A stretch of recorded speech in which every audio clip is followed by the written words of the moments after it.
Hello, আসসালামু আলাইকুম সবাইকে। আজকে আমরা চলে আসলাম আমাদের গ্রামেরই একটা জায়গা, যেখানে বিশাল এরিয়া জুড়ে ধান ক্ষেত আর বিশেষ কোনো জায়গায় আছে পাট ক্ষেত। তো সেখানে আমরা আসছি আজকে। আসলে গ্রামের পরিবেশটা যে এত সুন্দর, সেটা গ্রামে যারা বড় হয়েছে বা গ্রামে যারা থাকে তারাই বলতে পারবে।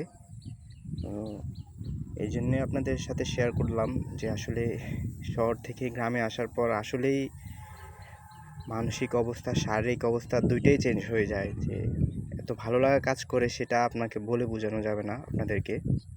তো আজকে আমাদের এই গ্রামের পরিবেশটা আপনাদের সাথে শেয়ার করলাম।